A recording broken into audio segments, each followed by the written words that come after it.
یہ کتاب کتاب کامل ہے۔ الکتاب کے الفاظ ہیں ذالک الکتاب، یہ کتاب کامل ہے، ناقص نہیں ہے۔ یہ کتاب اپنے اصول بیان کرنے میں اور انسانی زندگی میں اس کے نظاموں کو مرتب کرنے کے لیے کیا کیا طریقے اور اصول چاہیے وہ سارے اللہ تعالیٰ نے بیان کر دی۔ اس کتاب کا ایک نام اللہ تبارک و تعالیٰ نے مہیمن بھی رکھا ہے۔ کامل کتاب اس اعتبار سے بھی ہے کہ یہ نگران کتاب ہے۔ نگران کتاب کا معنی یہ ہے کہ سابقہ جتنی کتب ہیں اللہ تبارک و تعالیٰ نے ان کتابوں میں جو اصول بیان کیے ہیں ان سارے اصولوں کو اس کتاب نے اپنے اندر محفوظ کر رکھا ہے۔ یہی وجہ ہے کہ سابقہ کتابوں کے ماننے والے اگر آپ کو اپنی کسی کتاب کا حوالہ دیتے ہیں تو ہم اس کی تصدیق اس وقت کریں گے جب ہماری کتاب تصدیق کرے گی۔ اگر ان کی کتاب کی کوئی بات ہمارے سامنے آئے تو ہم اس کی تکذیب اس وقت کریں گے جب ہماری کتاب اس کی تکذیب کرے گی۔ اگر ہماری کتاب ان کی کتاب کی کسی بات کی تصدیق کرتی ہے تو ہم بھی کہتے ہیں کہ آپ کی کتاب میں یہ سچ لکھا ہوا ہے۔ کیوں؟ ہمارا قرآن اس کی تصدیق کرتا ہے، اس لیے کہ ہماری کتاب مہیمن ہے، محفوظ کرنے والی ہے، نگران ہے۔ اور اگر ان کی کسی بات کی ہم نے تکذیب کرنی ہے تو اس وجہ سے نہیں کہ تورات میں ہے یا انجیل میں ہے، تکذیب اس بنیاد پر کرنی ہے کہ یہ تکذیب ہمارا قرآن کر رہا ہے۔ جو جس کی تکذیب اللہ کی کتاب کر دیتی ہے وہ دنیا کے کسی بھی کتاب میں ہو وہ سچی بات نہیں ہے۔ اور ایک بات وہ ہوگی کہ ہماری کتاب میں کسی سابقہ کتاب کی نہ تصدیق ہے اور نہ تکذیب ہے، ہم بھی یہاں خاموش ہیں، اس لیے کہ ہماری کتاب خاموش ہے۔ جب ہماری کتاب کسی بات کی تصدیق نہیں کرتی تو ہم بھی تصدیق نہیں کرتے، جب تکذیب نہیں کرتی تو ہم بھی تکذیب نہیں کرتے۔ وجہ کیا ہے؟ وجہ یہ ہے کہ اللہ کی کتاب مہیمن ہے، یہ قرآن مہیمن ہے۔ مہیمن کا معنی سابقہ ساری کتابوں پر نگران ہے، اس میں جتنے اصول بیان ہوئے وہ سارے ہماری کتاب میں موجود۔ اور دوسرا اس کا ایک نام قرآن ہے اور قرآن مبین ہے۔ قرآن کا معنی ہے مطلوب، پڑھا ہوا، جو بھی رسول اللہ صلی اللہ علیہ وسلم پر پڑھا گیا ہے وہ قرآن ہے۔ یا قرآن کا معنی ہے پیچھے آنے والا، جو پہلے کتابیں گزر گئی ہیں ان کے پیچھے آنے والی کتاب کا نام قرآن ہے۔ اللہ تعالیٰ نے پہلے تو اس کتاب کی اور قرآن کی عظمت کو بیان کرنے کے بعد کہا کہ اب اس میں جو کچھ ہوگا وہ ٹھیک ہے، وہ سچ ہے، وہ تصدیق کرو۔ اور ایک وقت آنے والا ہے بہت زیادہ کثرت کے ساتھ کافر تمنا کریں گے ہے کاش کہ ہم مسلمان ہوتے۔ اس کے دو معنی ہیں، ایک معنی یہ ہے کہ کبھی کبھی کافر تمنا کریں گے ہے کاش ہم مسلمان ہوتے، اور ایک معنی یہ ہے کثرت کے ساتھ جہنم میں جلتے ہوئے کافر یہ تمنا کریں گے کاش کہ ہم مسلمان ہوتے۔ اس کے بارے میں ایک صحیح حدیث ہے رسول اللہ صلی اللہ علیہ وسلم کی، کچھ مسلمان جہنم میں جلیں گے، اہل قبلہ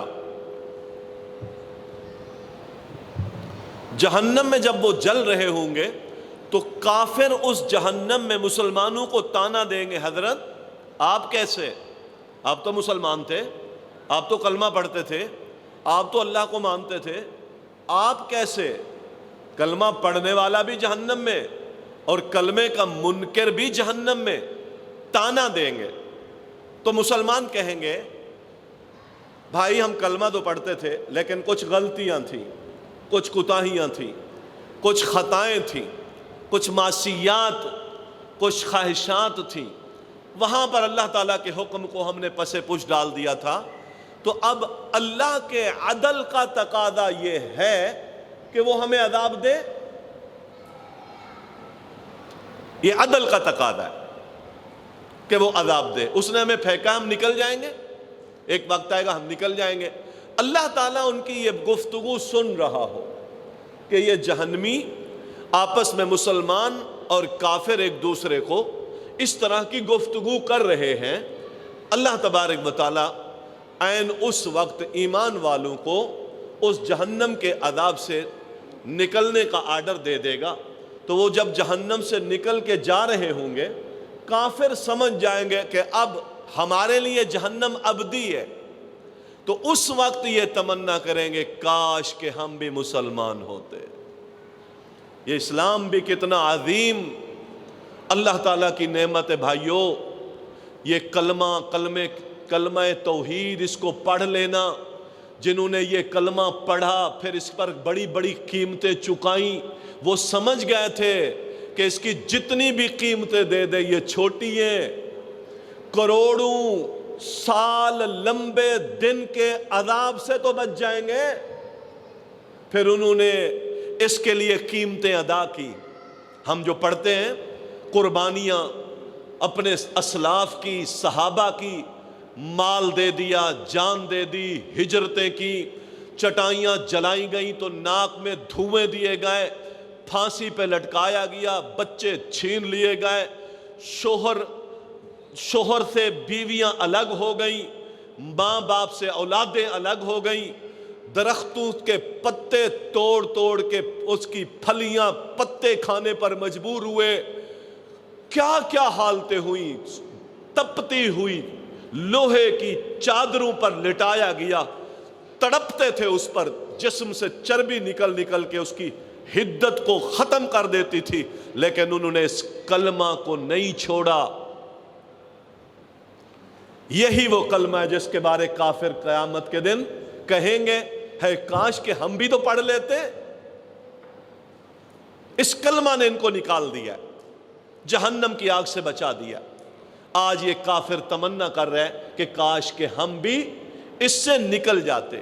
تو کلمہ ایک ایسا عمل ہے جب انسان پڑھ لیتا ہے، مسلمان جتنا بھی فاسق فاجر گندا کیوں نہیں، اس کو اس کا کلمہ بہترین کافر سے بھی اچھا کر دیتا ہے.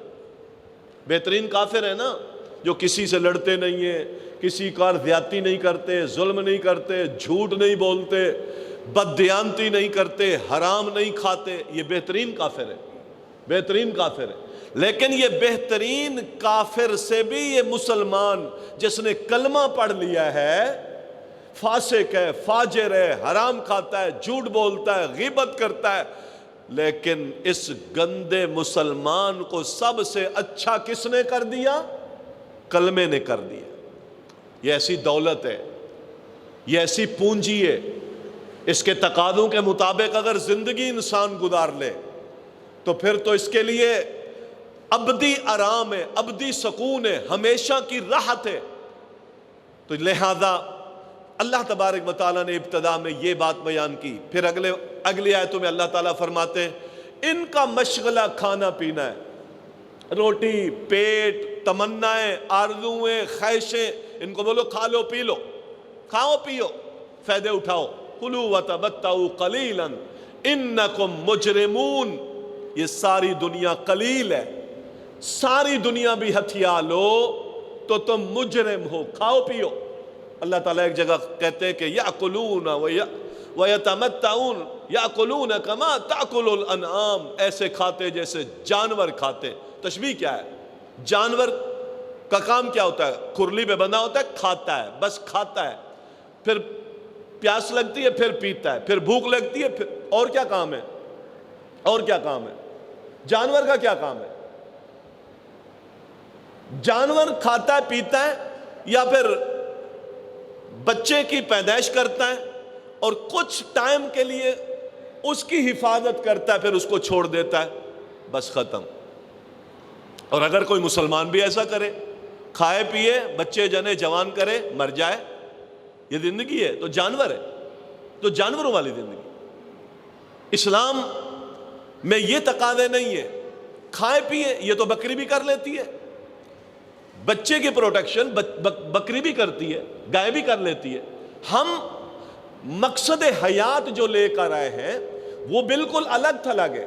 اللہ تعالیٰ کہتے ہیں ان کو کھانے دو، پینے دو، فائدے اٹھانے دو، فسوف تعلمون، ان کو عنقریب آخرت کا دن اس میں جب آ کے جھانکیں گے، آخرت کی چوکھٹ کو کراس کریں گے وہ دروازہ جیسے، تو ان کو پتہ چل جائے گا حقیقت کیا ہے۔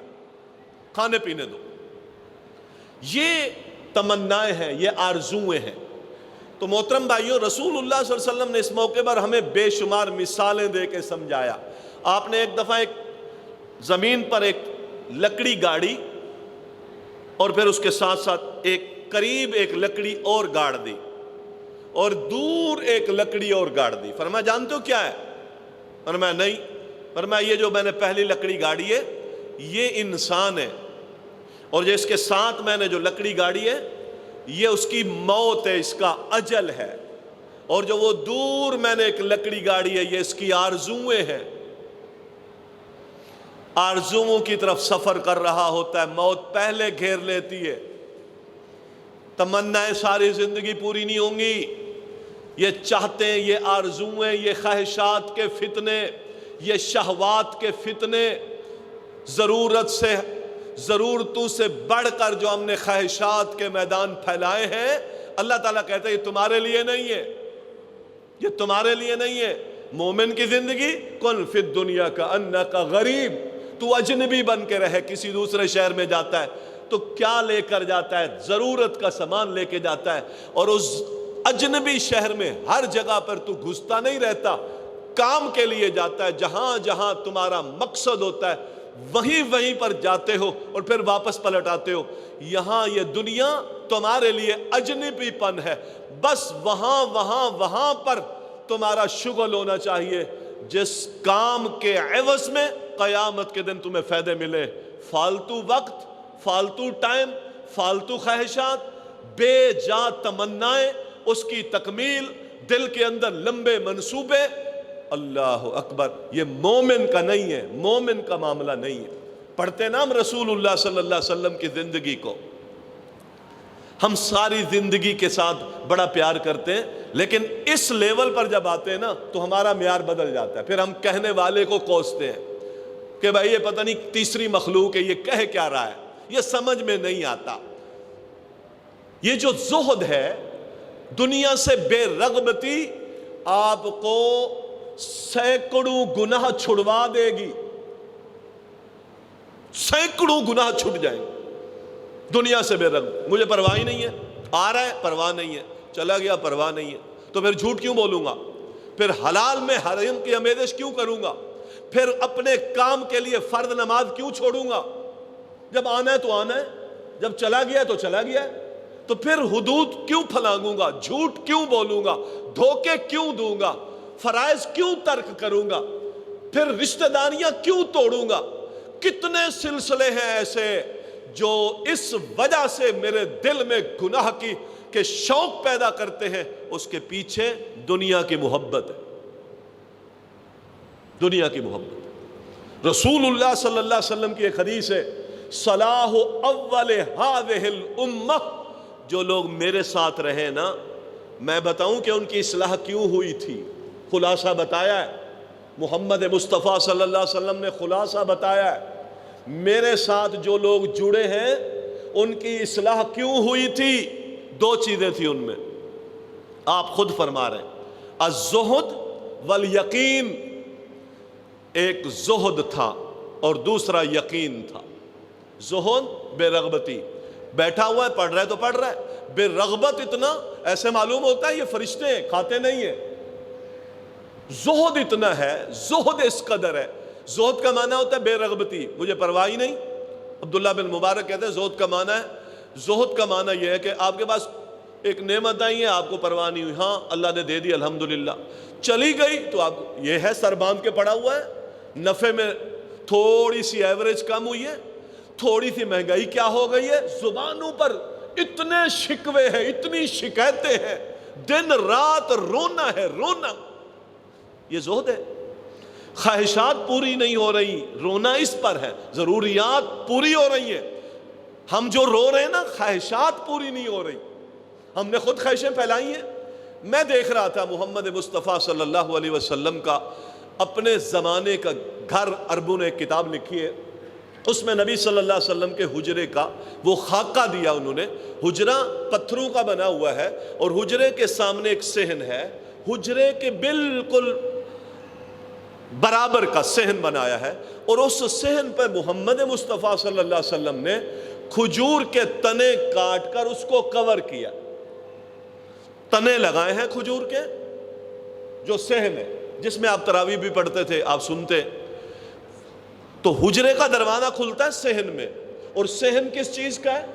کھجور کی چھڑیاں لگی ہوئی ہیں چاروں طرف سے، اور مسجد نبی کے پاس سے اس دیوار مسجد کا کمرے کے کونے سے ایک چھوٹا سا آپ صلی اللہ علیہ وسلم نے خلا چھوڑ دیا دروازے نما، اور اس پر آپ نے کپڑا ڈال دیا ہے، یہیں سے آپ مسجد کے منبر پر آتے ہیں اور یہیں سے اس خلا میں اس دروازے سے نکل کر آپ اپنے حجرے میں چلے جاتے ہیں۔ یہ آپ کی پوری زندگی میں رہا۔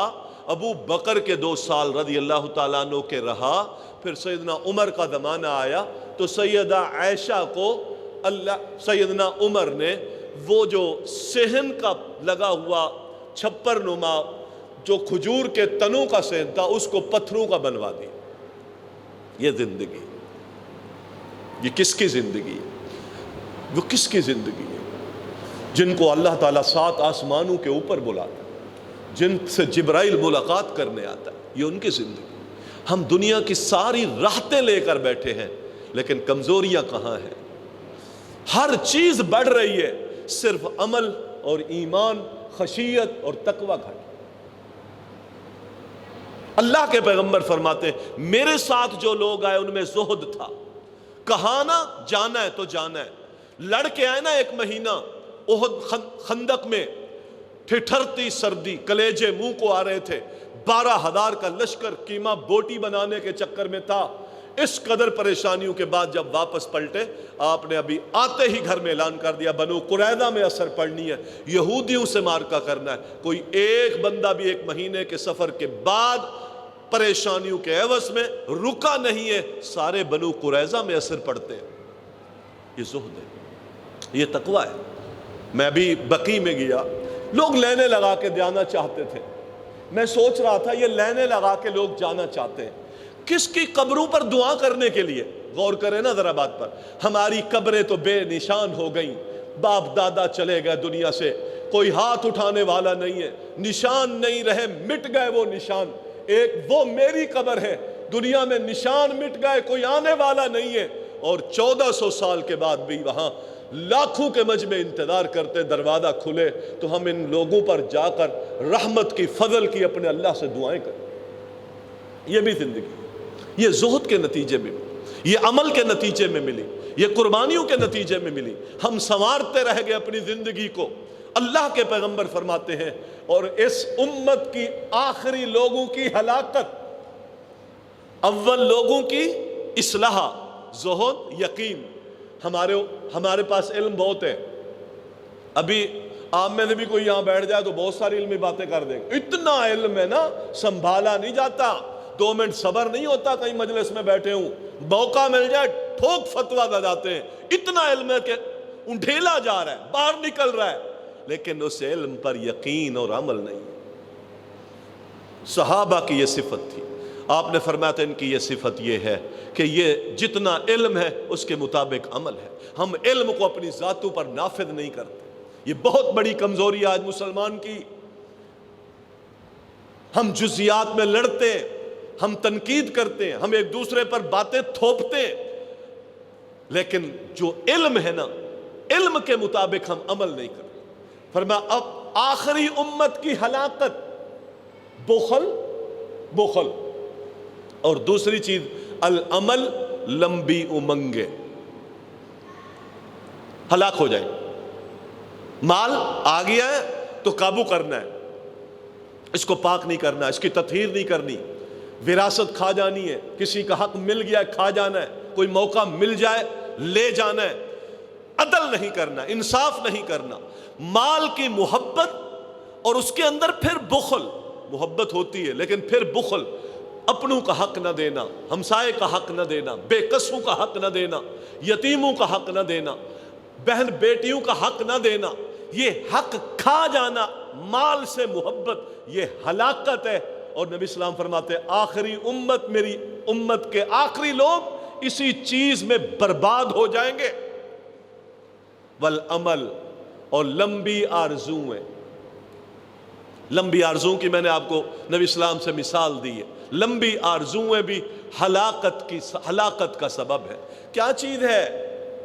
لمبی آرزویں ہیں جو آج مسجدیں خالی ہیں، بازار آباد ہے، مسلمان ہے 60 سال میں قرآن نہیں پڑھ سکا، کس چیز میں کھویا ہوا ہے؟ کس مقصد کو پانے کے لیے اتنا بزی ہے؟ یہ 5 وقت کی نماز اس کے لیے بھاری ہے، نماز آتی نہیں ہے، مسلمان کو نماز نہیں آتی۔ محترم بھائیوں، ان آرزوؤں نے ہمیں مار دیے، لمبی لمبی آرزوؤں میں چھوڑ گئے لوگ، وطن چھوڑ گئے، ملک چھوڑ گئے، 6 سال تک بیوی بچے ترستے ہیں اپنے گھروں میں، 6 سال تک نہیں آتا، جہاد کرنے گیا ہے، رل گئی بیوی، آوارہ ہو گئے بچے، کہاں ہے؟ باہر ہے، روٹی اس کو روٹی لے گئی، پیٹ لے گیا، لمبی آرزویں لے گئی، بڑا گھر بنانے کی چاہتے لے گئی، اس کو برباد کر گئی ہے۔ یہ چیزیں آج ہمیں مسلمانوں کو، اگلی آیتوں میں اللہ تبارک و تعالیٰ نے کچھ جرائم کا ذکر کیا، سابقہ امتیں، ان کے جرائم، ان کی عادتیں، ان کی یہ خصلتیں جو آج ہمارے اندر ہیں۔ فرمایا جیسے جیسے یہ لوگ اللہ کے دین سے دور ہوتے گئے، ہم نے سابقہ امتوں کے جرائم کی جتنی بیماریاں تھیں وہ ان میں ڈال دی، وہ آج ساری بیماریاں ہمارے اندر۔ ہم نے وہ راہ اختیار کی، نسب چلتا ہے نا، بیٹا باپ کی شکل ہوتا ہے، ماں کی شکل ہوتا ہے، بیٹی ماں کی شکل ہوتی ہے، دادا کی شکل، دادی کی شکل، یہ چلتا ہے نا۔ اسی طرح قوموں میں بھی یہ روح کی بیماریاں بھی چلتی ہے، جیسے جیسے کردار جس قوم کے اختیار کریں گے، اسی قوم کی بیماریاں بھی ہمارے اندر سرایت کر جائیں گی۔ اللہ تعالیٰ نے کذالک سلکنا فی قلوب المجرمین، مجرموں کے دلوں میں ہم نے وہ سابقہ بیماریاں چلائیں۔ آگے اللہ تعالیٰ ارشاد فرماتے ہیں لوگوں، یہ چیزیں، یہ آرزویں، یہ تمنائیں تمہیں لے ڈوبی، وَإِن مِّن شَيْءٍ إِلَّا عِندَنَا خَزَائِنُهُ، دنیا میں جو کچھ موجود ہے اس کے اصل خزانے میرے پاس ہیں۔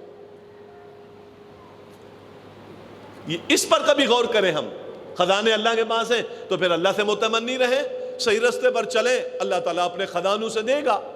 سارے خزانے اللہ کے پاس ہیں۔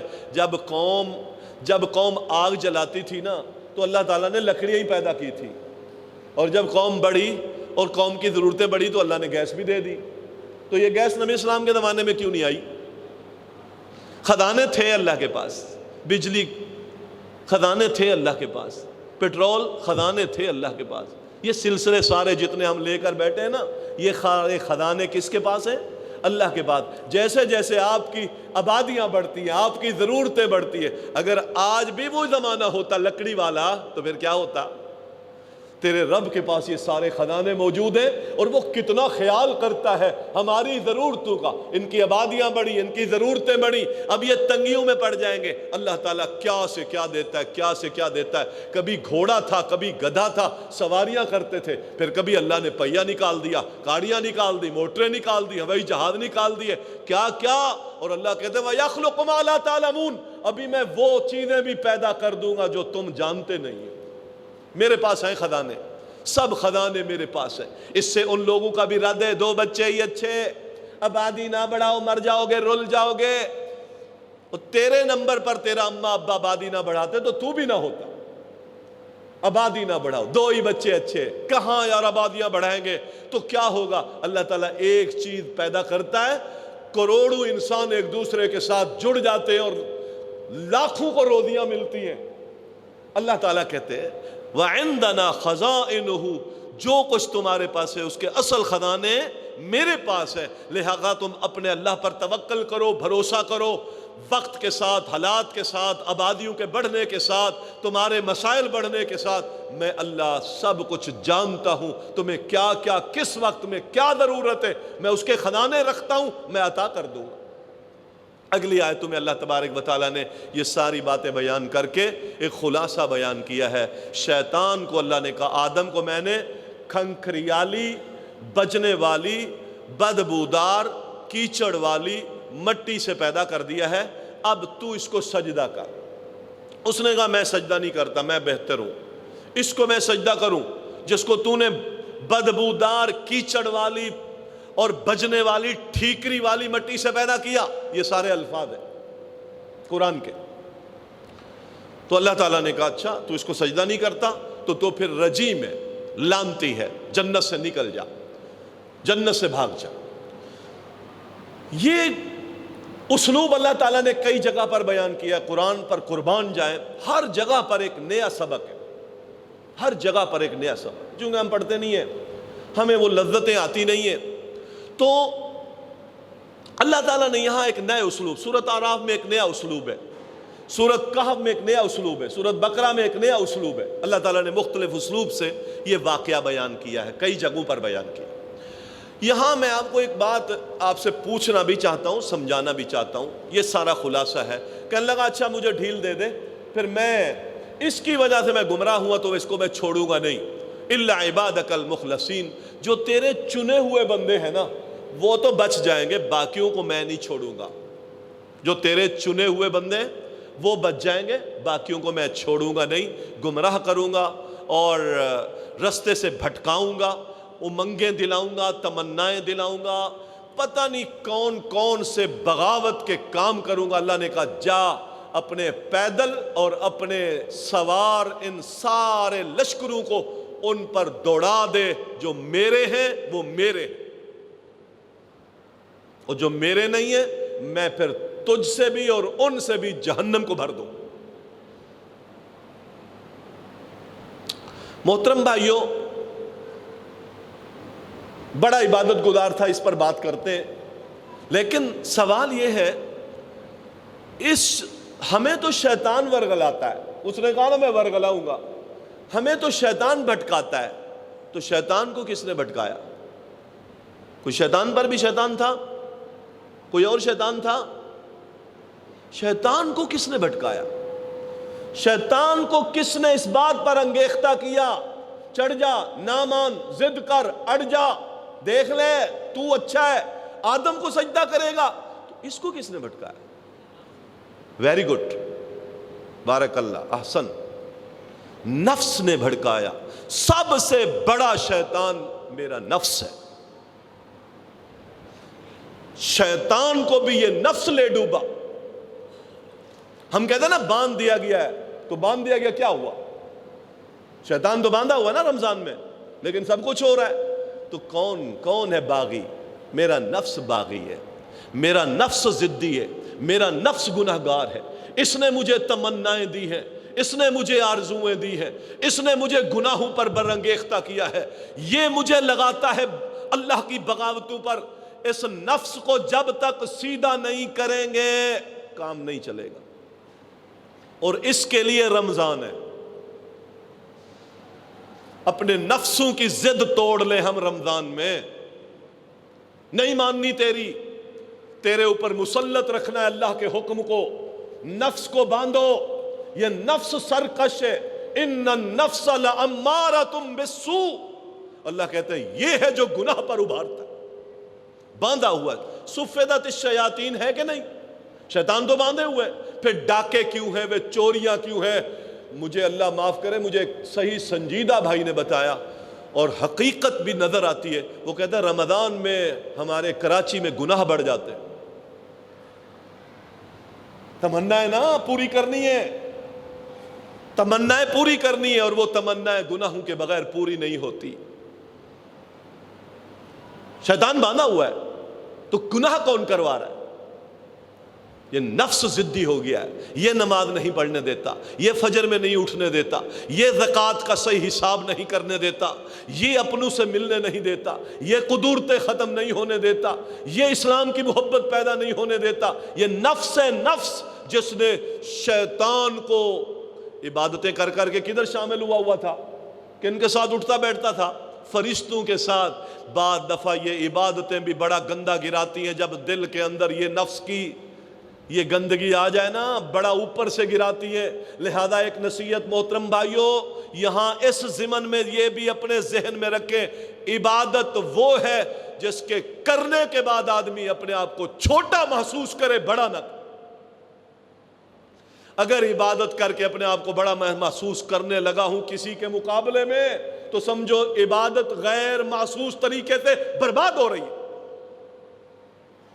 ہماری عبادتیں ایسے برباد ہوتی ہیں، ہم عبادتیں کرتے ہیں اور دوسروں کے مقابلے میں تبصرے کرتے ہیں، یہ بے دین، یہ گندا، یہ بے ایمان، یہ فلاں، یہ عبادتیں کر کے ہم اپنے آپ کو اوپر رکھتے ہیں۔ یہی وہ چاہت تھی، یہی وہ سوچ تھی جو شیطان میں پیدا ہو گئی تھی۔ میں تو اتنے عرصے کا عبادت گزار، یہ کل بنا ہے، مٹی سے بنا ہے، بدبودار کیچڑ سے بنا ہے، یہ کیسے مجھ سے افضل ہو سکتا ہے؟ تو افضلیت کے اندر جو سب سے بڑی سوچ تھی وہ سامنے عبادت تھی۔